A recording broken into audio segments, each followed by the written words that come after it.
आपका स्वागत है महानगर मेल की खास पेशकश कुछ खास कुछ राज में। दुनिया को कोरोना की सौगात देकर पूरे विश्व को चिंता की असीम गहराइयों में डालने वाला चीन भारत में लगातार उकसावे की कार्यवाही को अंजाम दे रहा है। चाइना को डर है कि उसके देश में कार्यरत विदेशी कंपनियां अगर अपना कारोबार समेटती हैं, तो उनका अगला ठिकाना भारत हो सकता है। इस बात को चीन पचा नहीं पा रहा है।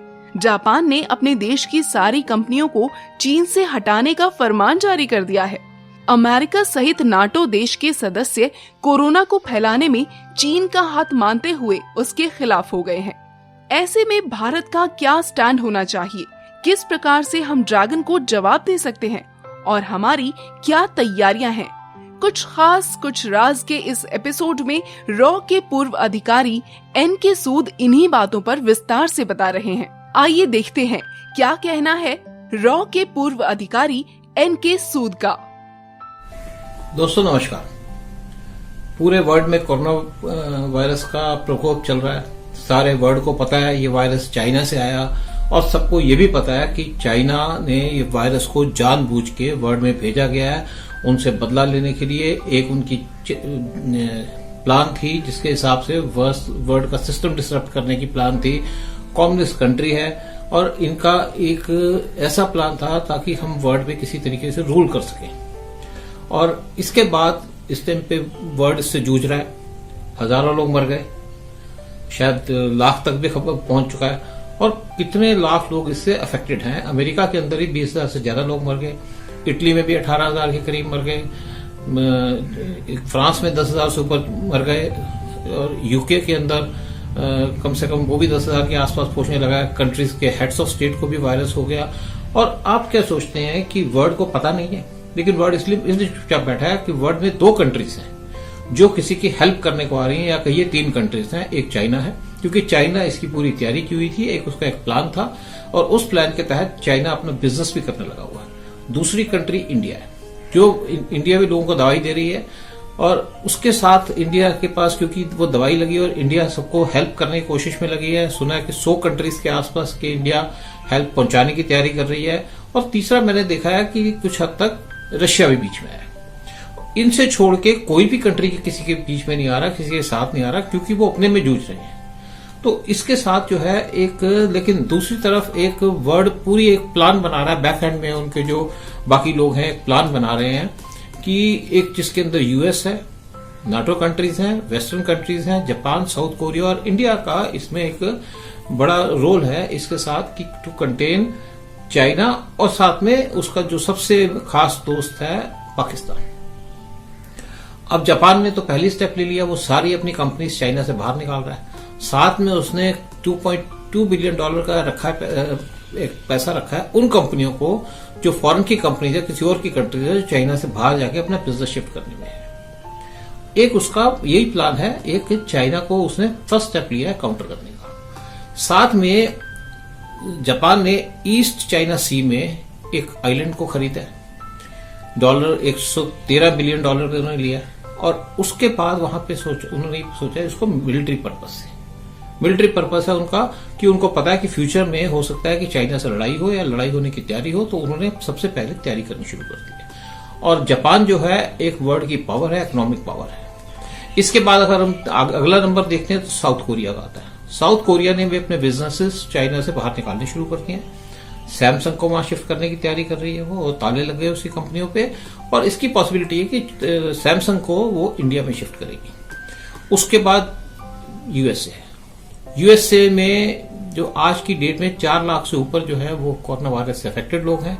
20,000 से ऊपर उनका डेथ का टारगेट पहुंच चुका है और उसके अंदर भी हाहाकार मची है। लेकिन उसके बाद भी यूएसए को एक स्टेप लेने की उसने भी अनाउंसमेंट किया है, जो ये है कि जो वहां पे इलीगल लोग ठहर रहे हैं चाइना और पाकिस्तान से, चाइना से काफी लोग हैं जो वहां पे इलीगल हैं और उसके बाद पाकिस्तान से 20,000 के करीब लोग हैं जो इलीगली यूएसए में ठहरे हैं और उनको वहां से निकालने की अमेरिका पूरी तैयारी कर चुका है। और इसके बाद जो है कि जो पाकिस्तान की अगर बात करें तो पाकिस्तान के अंदर के जो पहले भी 20,000 लोग ईरान से पाकिस्तान आए थे उनमें कोरोना वायरस फैला हुआ है और उसी की वजह से पाकिस्तान में अब ये नंबर बड़े बढ़ रहे हैं। और उसके बाद जो है ना एक बात करेंगे कि अभी इंडिया का तो ऐसा कोई इंटरेस्ट नहीं है कि इंडिया ने वहां पे कंपनीज इंडियन की वहां काम कर रही है या कुछ ऐसा चाइना के अंदर। लेकिन दूसरी बात है कि चाइना जो है बहुत सेंसिटिव है। ये देखा जाता है कि जब भी किसी से लड़ाई हुई एक्शन हो कि उसके कमजोर कौन सा एरिया कमजोर है। चाइना की एक बहुत भारी कमजोरी है ताइवान, क्योंकि चाइना डिपेंड चलता है वन चाइना पॉलिसी के ऊपर। और जो ताइवान है वो चाइना कहता है कि जो मुझसे रिलेशन रखेगा वो ताइवान से नहीं रखेगा। तो इसके वजह से ताइवान को उन्होंने आइसोलेट करके रखा है। लेकिन वो चाइना जो है ताइवान के ऊपर बहुत सेंसिटिव है। वो इतना सेंसिटिव है जैसे हम कश्मीर के ऊपर सेंसिटिव है इंडिया, चाइना ताइवान के बारे में उससे भी 10 गुना ज्यादा सेंसिटिव है। और ये वर्ल्ड जानता है और मुझे लगता है कि ये वो जगह है जहां पे वर्ल्ड चाइना को अटैक करेगा।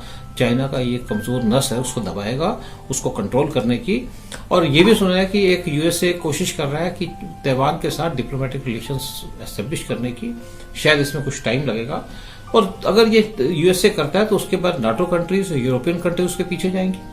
उनके पीछे जापान, साउथ कोरिया जाएगा, साथ में इंडिया भी जाएगा। अब मैं एक दूसरी बात बताऊं कि जब प्राइम मिनिस्टर मोदी ने 2014 में स्वेयरिंग इन सेरेमनी की थी, उसके अंदर उन्होंने सार्क कंट्रीज के हेड्स को बुलाया था। उसके बाद उन्होंने बुलाया political head of Tibetan government in exile, जबकि चाइना ने इसके ऊपर ऑब्जेक्शन भी उठाई थी। उन्होंने इसकी परवाह नहीं की।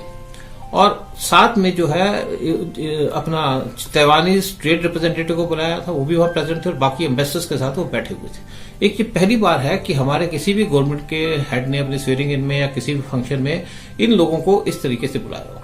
और लोबसांग सांगे के वहां बैठने से जो तिब्बतन गवर्नमेंट एग्जाइल के हेड हैं, एक बड़ा एक वहां पे प्रोपेगेंडा से चला, एक बहुत सी क्वेश्चंस उठाए गए। और लेकिन पीएम मोदी ने किसी की कोई परवाह नहीं की। तो एक ये इंडिकेशन है कि अगर हमने वो काम शुरू किया, क्या इसी काम को हम आगे लेके जाएंगे? मतलब कि अगर हम तिब्बतन गवर्नमेंट को जो एग्जाइल में उसको हम मान्यता देंगे, या हम जो चाइना के अंदर वो तिब्बत का उन्होंने कब्जा किया था उसको हमने जो लीगलाइज किया था, क्या इंडिया उससे बैकआउट करेगी? मुझे लगता है इसकी पॉसिबिलिटी है, इसको रूल आउट नहीं किया जा सकता। और दूसरी तरफ है कि इंडिया क्या अब जाएगी ताइवान के साथ रिलेशनशिप करने में डिप्लोमेटिक? अगर यूएसए उसको फॉलो करता है, यूएसए इसके ऊपर जाता है, तो इंडिया के भी फॉलो करने के चांसेस हैं। और क्योंकि हमारी आज जैसे गवर्नमेंट है, हम भी उसको डील करना चाहेंगे, लेकिन उसके लिए इंडिया की भी कुछ रिक्वायरमेंट्स होंगी, कुछ इंडिया के उसके अंदर अपना एक चाहत होगी कि इंडिया और क्या चाहता है, कि यूएसए क्यों फॉलो करेगा, उसमें भी इंडिया की कंडीशंस हो सकती हैं। तो उसमें मैंने बताया था कि किस तरीके से चाइना ने हमारे को इंडिया को परेशान किया है, जिसकी वजह से इंडिया को चाइना की हेल्प नहीं करनी बनती। क्योंकि अब सिचुएशन वो आ गई है कि हम अब चाइना को, पाकिस्तान तो नहीं कहूंगा मैं, हम चाइना को हम इस टाइम पे एक उस पर ऑफेंसिव तरीके से उसको डील करें। पहली बात है 1962 में चाइना ने इंडो हिंदी चीनी भाई भाई करके हमारे पे अटैक किया। कोई उसके लिए इंस्टिगेशन नहीं था, सिर्फ उसको रीजन ये था कि नेहरू को उसको एक ह्यूमिलेट करना था और इंडिया को सबक सिखाना था। उसको पता था कि इंडियन आर्मी वहां पे प्रेजेंट नहीं है, इंडियन आर्मी की इंडिया के पास इतनी पोजीशन नहीं है लड़ने की, या हमारे पास सोल्जर्स नहीं बैठे, हमारा कुछ नहीं था। और उसने एक ऐसा था कि इंडिया एक सिटिंग डक था, मार के चला गया वापस अपने उसको। लेकिन बार बार वो रिमाइंड करता है, कभी कोई सिचुएशन आती है तो इंडिया उसको नहीं भूल सकता, जो 62 को भी नहीं भूलेगा और जो चाइना ने इंडिया के साथ किया उसको भी नहीं भूलेगा। फिर दूसरी बात है कि चाइना हमारे बॉर्डर के एरिया में रेगुलर इंट्रूजन करता है, जिसकी वजह से हमारे को बड़ी अपनी आर्मी को बिठाए रखना पड़ता है, एक्टिव मोड में रखना पड़ता है, जो इंडिया की इकोनॉमी पे भी जिसका बर्डन चलता है। फिर तीसरा है कि चाइना ने 43,000 स्क्वायर किलोमीटर का एरिया जो है अक्साई चीन का, वो 62 के वार में जो ऑक्यूपाई किया था वापस नहीं किया, उसको लेके बैठा। चौथा जो है 1963 में पाकिस्तान और चाइना का एग्रीमेंट हुआ था, जिसकी वजह से 5,180 स्क्वायर किलोमीटर का एरिया पीओके का पाकिस्तान ने चाइना को दे दिया, उसको कश्मीर को ट्राइलेटरल इश्यू बनाने के लिए। और जो चाइना ने उसको लीगली ऑक्यूपाई किया। एक ये कोई भी अच्छे दोस्त वाली बात नहीं है कि जिसकी वजह से कहे कि हमारा दोस्त है। और ये पाकिस्तान जो चाइना का जो एक रूल, एक जो सिचुएशन है कि वो इंडिया को अपना दोस्त नहीं समझता और ऊपर से जो मर्जी बोले। और उसके बाद चाइना की एक और बात है कि 90,000 किलोमीटर का स्क्वायर एरिया जो है हमारा अरुणाचल प्रदेश का, उस पर क्लेम मारता है, जबकि उसका उसमें कोई क्लेम नहीं है। एग्रीड बाउंड्री थी हमारी जब इंडिया और तिब्बत की, जब चाइना ने उस पर कब्जा किया, लेकिन चाइना ने उसको मानने से मना कर दिया। फिर 2,000 किलोमीटर का लेह लद्दाख का एरिया भी चाइना क्लेम करता है, जो इंडिया का हिस्सा है और इंडिया के पास है। फिर उसके बाद जो है चाइना डेलिबरेटली हमारे से बॉर्डर इशू सॉल्व करता, उसको सेटल नहीं करना चाहता, कि इंडिया को परेशान रखना चाहता है। बड़ी कोशिश की, रेगुलर मीटिंग्स हुई, लेकिन उसका कोई आउटपुट नहीं आया। फिर चाइना जो है वो मैकमोहन लाइन को बॉर्डर मानता है चाइना और म्यांमार के बीच में, लेकिन इसको मैकमोहन लाइन को वो इंडिया और चाइना के बीच का बॉर्डर मानने से मना करता है, जबकि ये मैकमोहन लाइन जो है वो इंडिया और तिब्बत के बीच में एग्रीड जो बॉर्डर था वो था। फिर चाइना इंडिया के अंदर नक्सलाइट्स को सपोर्ट करता है, जिसकी वजह से हमारे यहाँ पे कितने सोल्जर्स को मारा जाता है, कितना हमारे उसका नुकसान होता है, क्योंकि इंडिया उसके लिए ऑफेंसिव इसलिए नहीं कर पाता कि इंडिया फुल स्ट्रेंथ से उनको काउंटर इसलिए नहीं करना चाहता, जैसे कुछ लोग कहते हैं आप हेलीकॉप्टर यूज कीजिए, और इंडिया इसलिए नहीं करता कि वहां पे सिविलियंस की भी डेथ हो सकती है, इसलिए कुछ रीजंस हैं। फिर चाइना जो है रेगुलरली पाकिस्तान को आर्म करता है, उसको सपोर्ट करता है कश्मीरी के अंदर गड़बड़ करने के लिए, और एक इंडिया को उसका एक इश्यू है हरास करने का, ताकि हमारी ज्यादातर फौज जो है पाकिस्तान के बॉर्डर पे लगे रहे और बिजी रहे। फिर चाइना नॉर्थ ईस्ट के मिलिटेंट्स को सपोर्ट करता है, जिसकी वजह से हमारी काफी आर्मी वहां लगी रहती है, लेकिन अभी हमारा कुछ एग्रीमेंट हुआ है नॉर्थ ईस्ट के मिलिटेंट्स के साथ और काफी उन्होंने सरेंडर किया, तो एक सिचुएशन गवर्नमेंट ने वहां पे कंट्रोल अपने साथ में ला ली। फिर चाइना ने एक हमारा डिस्प्यूटेड एरिया है पाकिस्तान के साथ पीओके का, चाइना ने अपना सीपीसी बनाया, चाइना पाकिस्तान इकोनॉमिक कॉरिडोर, जो कि अपना पीओके के अंदर से गुजरता है, और एक चाइना का एक इंडिया की तरफ ये ऑफेंसिव उसका एक्ट है, और इंडिया अभी तक इसलिए इग्नोर कर रहा है कि शायद इंडिया की पोजीशन नहीं थी। उसके बाद चाइना ने एक जामो डैम बनाया ब्रह्मपुत्र के ऊपर, और वो बिल्कुल बेड पे बनाया, जिसकी वजह से वो ब्रह्मपुत्र का पानी कभी भी रोक सकता है या उसमें हमारे फ्लड ला सकता है। और जुलाई अगस्त 2017 में चाइना ने ब्रह्मपुत्र के अंदर फ्लड लेके आए, जब हमारा उसके साथ डोकलाम का इश्यू चल रहा था। फिर डोकलाम भी चाइना ने 2017 में जब हुआ था डोकलाम का इश्यू, 73 डेज का जब हमारा स्टैंड ऑफ था, तो चाइना का एक इंटेंशन ये थी कि वहां से पहुंचना चाहता था चिकन नेक वो एरिया है जो इंडिया को रेस्ट ऑफ नॉर्थ ईस्ट से कनेक्शन देता है, और बॉर्डर से अगर वो डोकलाम पे पहुंच जाते हैं तो वहां से 30 किलोमीटर पड़ता है, ताकि उनकी जो आर्टिलरी फायर के अंदर आ जाता वो, और इंडिया ने लेकिन उनको इस पे एक्शन नहीं करने दिया, कंट्रोल नहीं करने दिया। फिर चाइना ने सी के ऊपर इंडिया के आसपास अपनी बेसेस बनानी शुरू की, उसको कहते हैं स्ट्रिंग ऑफ पर्ल्स। वो इंडिया ने इफेक्टिवली काउंटर कर दिया। पीएम मोदी का एक विजन था, या पीएम मोदी ने जो इफेक्टिवली डिप्लोमेसी की और पैसे खर्चे जगह जगह में, और वो चाइना की जहां जहां से भी हो सकता है उनको बेसिस को हटाया, ताकि इंडिया को सेव करने के लिए। अब इंडिया चाइना का जो ट्रेड है वो $60 बिलियन का डेफिसिट चल रहा है, $60 बिलियन चाइना के फेवर में। तो अब बेसिकली ये टाइम आ गया है कि अब चाइना को पे बैक करने का, अगर वर्ल्ड साथ होगा तो इंडिया भी साथ जाएगा। तो उसके लिए इंडिया क्या कर सकता है? एक तो इसके साथ इंडिया का रोल ये बनता है कि ताइवान को के साथ डिप्लोमेटिक रिलेशंस बनाने का। अगर अमेरिका दूसरी कंट्री आएगी तो इंडिया को भी साथ जाना चाहिए। इसके फायदे भी होंगे, नुकसान भी है। नुकसान ये होगा कि चाइना सेंसिटिव होकर के सबसे रिलेशन तोड़ेगा, लेकिन उसका जो नुकसान मेन चाइना को होगा कि चाइना की सब ट्रेड बंद हो जाएगी, और इसके बाद जो बाकी जो कंट्रीज आएंगी वो इंडिया की तरफ देखेंगी या कुछ और कंट्रीज की तरफ देखेंगी अपनी ट्रेड के रिलेशंस बनाने के लिए, क्योंकि इंडिया के अंदर एक लेबर चीप है और इंडिया एक डिपेंडेबल कंट्री निकल के आ रही है सब वर्ल्ड के सामने। और दूसरी बात जो है, इंडिया जो सपोर्ट करना चाहिए वो करना चाहिए तिब्बतन गवर्नमेंट इन एक्साइल, उसको रिकॉग्नाइज करना चाहिए, और उसके साथ साथ इंडिया जो है वहां पे इनको बस सपोर्ट भी देना शुरू करें। क्योंकि अगर चाइनीज हमारे यहाँ पे मिलिटेंट ऑर्गेनाइजेशंस को सपोर्ट करते हैं, मिलिटेंट्स को सपोर्ट करते हैं, या हमारे दुश्मन को सपोर्ट करते हैं, तो हमें भी इस पर चूकना नहीं चाहिए। और अगर हम सोचेंगे घबरा के चाइना हम पे अटैक कर देगा, ये भूल जाइए, चाइना की हिम्मत नहीं है इंडिया पे अटैक करने की। और तीसरी बात है कि एक इंडिया को कहना पड़ेगा कि Tibet is not part of China. ये 3 स्टेप मैं सोचता हूँ कि एक हमारी कंट्री के लिए बड़े जरूरी है, और हम सोचते हैं कि हमारी कंट्री की जो पॉलिसी प्लानर्स है, जो भी डिफेंस एनालिस्ट हैं, या कंट्री जो भी हमारी ऑर्गेनाइजेशन है, उस चीजों पे पूरे ध्यान देंगी, और वर्ल्ड भी साथ ये करेगा, जो इंडिया करेगा वर्ल्ड भी वही करेगा। अब देखिए दूसरी बात आती है कि यूएस से जो है उसको इंडिया की बहुत जरूरत है चाइना को कंटेन करने की। उसकी जो चाइना की जो 90% ट्रेड जो है इंडियन ओशन से निकलती है, उनका यही रास्ता है। जापान जबकि दूसरी तरफ आ जाता है, और उसके साथ जो है इंडिया की एक बड़ी सिग्निफिकेंस है, इंपॉर्टेंस है चाइना की ट्रेड करने की, ट्रेड को रोकने की। अगर कहीं पे भी वॉर लाइक सिचुएशन होती है तो उनके जो शिप्स हैं हमारे मेन लैंड के आगे से नहीं जा सकते, ये इंडिया इंश्योर कर सकते हैं। इंडिया के पास इतनी ताकत है उसको कंट्रोल करने की। फिर दूसरी बात है कि इंडिया के पास स्ट्रांग नेवी है। हमारे नेवी जो चाइना के मुकाबले की तो नहीं है, लेकिन हमारे पास भी अपनी बड़ी स्ट्रांग नेवी है। करीब 200 के करीब हमारे पास शिप्स हैं, सबमरीन्स हैं, और साथ में हमारे पास एयरक्राफ्ट कैरियर है। चाइना हमसे स्ट्रांग है, लेकिन चाइना को हमारे यहाँ पे आगे लड़ना पड़ेगा। और फिर दूसरी बात है कि हम क्या लड़ेंगे, बेकि वर्ल्ड लड़ेगा। अगर हमारी नेवी नहीं भी एक्शन में आती तो भी हमारे पास इतने रिसोर्सेज हैं कि हम चाइना के जो शिप्स को अपने एरिया से पास करने से रोक सकें। और उसके बाद आप देखिए कि चाइना पहले हमारे स्ट्रिंग ऑफ पर्ल्स कर रहा था, लेकिन अब इंडियन ओशन में चाइना के बेसिस हैं। चाइना की बेसिस हैं, सॉरी मैं कहूँ चाइना की बेसिस नहीं, इंडियन ओशन में इंडिया की बेसिस है। मालदीव में है, मॉरिशस में है और इसके बाद सेशल्स में है। उसके बाद अगर आप देखें तो हमारा गल्फ के अंदर, ओमान के अंदर हमारी बेस है, वहां पे नेवल बेस है। ओमान ने हमारे को अपना वहां पे बेस बनाने का हमको वो दिया था और हम वहां पे उसके पूरी ऑपरेशन हो चुकी है हमारी बेस। और उसके बाद जहां तक जाए तो साउथ चाइना सी में भी इंडियन नेवी की प्रेजेंस है। एक तो इंडोनेशिया ने हमको अपनी बेस दी, बिल्कुल हमारा आप समझिए कि अंडमान निकोबार आइलैंड के मलक्का स्ट्रेट के पास ही। फिर वियतनाम में हमारे शिप्स को फ्यूलिंग और बाकी चीजों की फैसिलिटीज है, और सेम हमको है सिंगापुर के अंदर। तो इसकी वजह से जो है इंडिया एक बड़ी स्ट्रांग पोजीशन में है चाइना के साथ। तो सबसे इंपॉर्टेंट बात है कि इंडिया के अंडमान निकोबार आइलैंड, ये 573 जो आइलैंड्स का समूह है, ये मलक्का स्ट्रेट के बिल्कुल माउथ पे है। मलक्का स्ट्रेट एक वो जगह है जहां से साउथ चाइना सी से जितने भी शिप्स आते हैं, वो एक छोटा सा मलक्का स्ट्रेट है जो 4.5 किलोमीटर का लंबा है या समझिए चौड़ा है, जिससे सारे शिप्स आते हैं। और हमारी अंडमान निकोबार आइलैंड वहां पे होने के साथ, और तो हमारे को एक स्ट्रेटेजिकली बड़ी इंपॉर्टेंस है।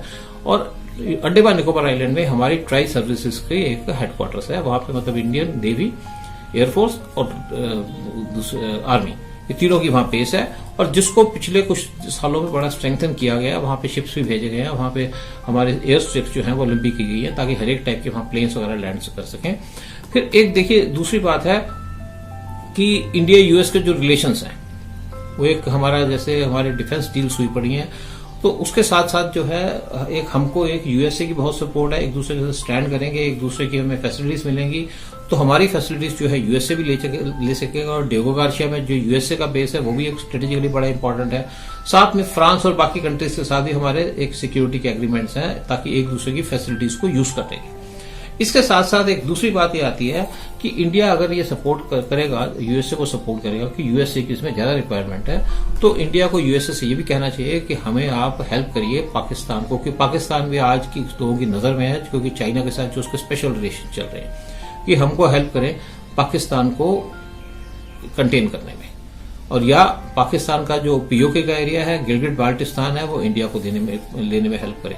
और मुझे लगता है कि यूएस से भी इस कंडीशन पे उसको ज्यादा प्रॉब्लम नहीं होगी, क्योंकि एक यूएस से जो है उसको एक कंसर्न है चाइना का, और उसको पता है कि आज पाकिस्तान उसके साथ कैसे स्टैंड करता है, और पाकिस्तान के जो साथ जो ये सीपीसी जाता है उसकी वजह से चाइना को गल्फ के अंदर एक्सेस मिलता है।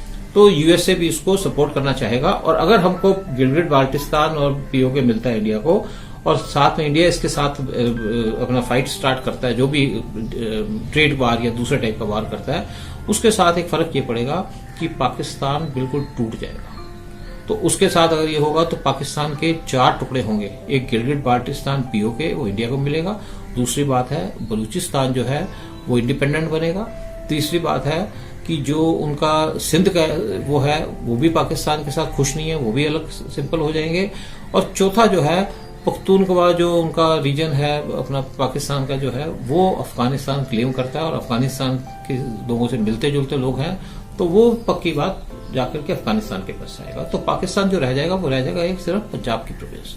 तो एक इंडिया के साथ एक बहुत सिचुएशन है। अगर इस तरीके को हमारी पूरी प्लानिंग के साथ हमारी गवर्नमेंट और हमारे इंटेलिजेंस एजेंसीज चलें, तो मैं सोचता हूं कि हम एक प्रॉपर रिजल्ट की तरफ पहुंच पाएंगे। हमारा एक जो 70 साल से दुश्मनी चल रही है हमारे पाकिस्तान के साथ, जो दुश्मनी है पाकिस्तान जो हमको तंग कर रहा है, और उसके साथ साथ जिस हिसाब से चाइना हमको 70 साल से तंग कर रहा है, तो इंडिया के साथ एक 2 दुश्मन एक ही साथ में निपटने का काम हो जाएगा। और हमारा जो फ्यूचर के अंदर हम अपना सारी अटेंशन दे सकेंगे डिफेंस को छोड़ के यहाँ के डेवलपमेंट के लिए और लोगों की भलाई के लिए। आप देख रहे थे महानगर मेल की खास पेशकश, कुछ खास कुछ राज। कुछ और खास कुछ और राज लेकर हम फिर लौटेंगे अपने अगले वीडियो के साथ, तो देखना ना भूलिएगा महानगर मेल। हमारे अगले वीडियो तक दीजिए हमें विदा, नमस्कार। ऐसे ही कुछ और यूजफुल वीडियोस के लिए सब्सक्राइब कीजिए हमारा चैनल महानगर मेल न्यूज, और इन वीडियोस को अपने दोस्तों से शेयर करना ना भूलें। लाइक जरूर करें और साथ ही प्रेस करें बेल आइकन, ताकि आपको मिल सके हमारे हर नए वीडियो का नोटिफिकेशन।